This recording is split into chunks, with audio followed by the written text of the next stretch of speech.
இறைவா, உமது மகனையே எங்களுக்கு சகோதரராக கொடுத்து விட்டீர். Christmas, happy Christmas.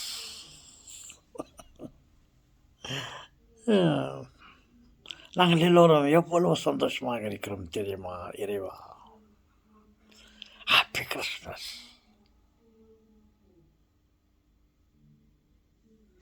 தாத்தா, ஏன் தாத்தா மூஞ்சி எப்படி பண்ணிருக்கிறீங்க? அப்படி இந்த மூஞ்சி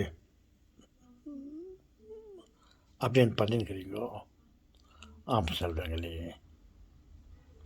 காரணம் இல்லாமல் என் முகத்தை கவலை நிலைக்கு கொண்டு வரவில்லை.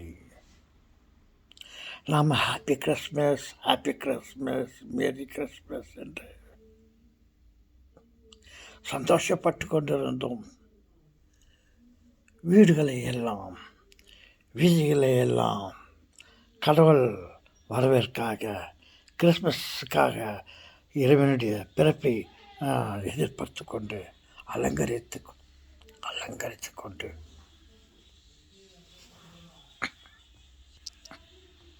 கிறிஸ்மஸ் ட்ரீ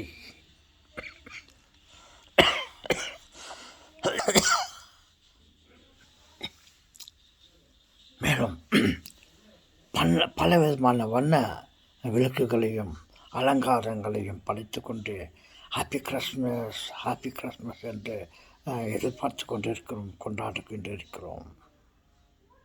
ஆனால் அந்த குழந்தை அழுது கொண்டே பிறந்தது. இயேசு குழந்தை அழுது கொண்டு பிறந்ததா? ஆம் செல்வங்களே. ஏன் தாத்தா, நீங்கள் சொல்லுவது உண்மையா? கடவுளின் குழந்தை அழுது கொண்டு பிறந்ததா? ஆம் செல்வங்களே. அந்த குழந்தை மட்டும் அழுது கொண்டு பிறக்கவில்லை, என் உடன் பிறப்புகளே.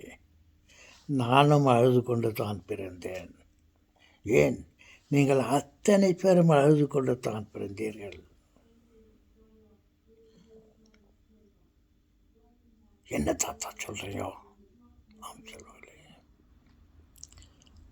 கடவுள் ஒரு இரக்கமில்லாதவன் என்று சொல்ல தோன்றுகிறது. தாத்தா, சரியா சொல்லுங்க தாத்தா, என்ன விஷயம்?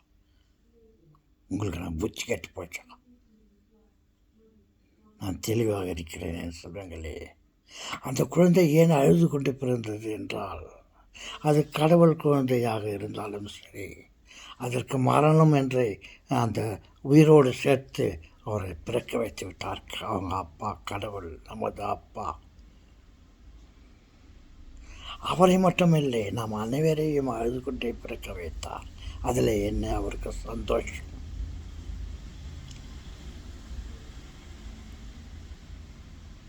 அப்படி என்று யோசித்து பார்த்தால் அவர் தெளிவோடு தான் உயிரோடு மரணத்தையும் சேர்த்து விட்டார். பாருங்கள் என் செல்வங்களே, உலகத்தில் உள்ள அனைத்தையும் அனுபவிக்க நம்மை பிறக்க வைத்தார். அதிலே நாம் எவ்வளவு சந்தோஷங்களை அனுபவிக்கிறோம். அதோடு நாம் பல கவலைகளையும் நோய் நொடிகளையும் பல பிரச்சனைகளையும் சந்தித்து கொண்டிருக்கிறோம். ஒருவேளை அவர் மரணம் என்ற ஒன்றை உயிரோடு சேர்த்து இல்லாமல் இருந்தால், நம் காலகாலமும் வயதான காலமும் வயதாக ஆக பிரச்சனைகள் அதிகம், உடல்நலம் இல்லாமல், சந்தோஷம் இல்லாமல், மற்றவர்களுக்கு பாரமாகவும், எப்படா நம்ம ஓய்வு பெறுவோம், எப்படா நமக்கு நிம்மதி கிடைக்கும், எப்படா அந்த உலகத்தொட்டு போவோம் அப்படி என்று நாம் கவலைப்பட்டு கொண்டே இருந்தால் நம்ம நிலை என்ன ஆகும்? அதனால்தான் நீங்கள் பிறந்தீர்களா, நான் உங்களுக்காக கொடுத்த அனைத்தையும் அனுபவியுங்கள். சில காலங்கள் நான் கொடுத்ததையெல்லாம் அனுபவியுங்கள்.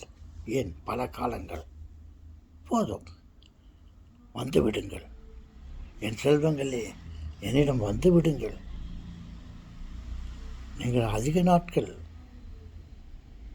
கவலையிலே, உடல்நிலை இல்லாமலும் மற்ற பிரச்சனைகளாலும் நீங்கள் கஷ்டப்பட்டு கொண்டிருக்க வேண்டாம்.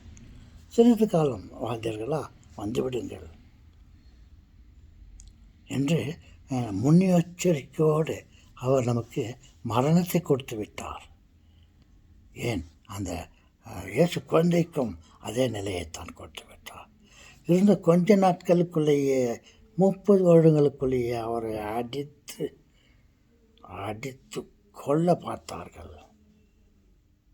அவருக்கு மட்டும் மரணம் ஒன்றை கொடுக்காமல் இருந்தால் அந்த பாவி மனிதர்கள் அவரை, அந்த இயேசுவை அடித்து கொண்டே காலமெல்லாம் அடித்து அவரை சாக வைத்திருப்பார்கள். அந்த நிலையை கடவுள் பார்க்க விரும்பவில்லை. ஓகே, இருந்தது சில காலம், வந்துவிடு என்று அவருக்கு 30 வயசிலேயே அவருக்கு மரணத்தை நேர்த்து விட்டார். அது தெரியாமல் அந்த குழந்தை பிறக்கும்போது சந்தோஷமாக பிறக்காமல், என்னடா கடவுள், நம்ம அப்பா நமக்கு சாவை ஃபிக்ஸ் பண்ணிட்டுக்கிறாரு அப்படின்ட்டு அழுது கொண்டு இருந்தது. அதே மாதிரி தான் நாமும் வாழ்ந்தது சில காலம், வாழப்போது சில காலம், அதிக காலம் வாழ கஷ்டப்பட்டு கொண்டிருக்க கடவுள் விரும்பவில்லை என்று நினைக்கிறேன்.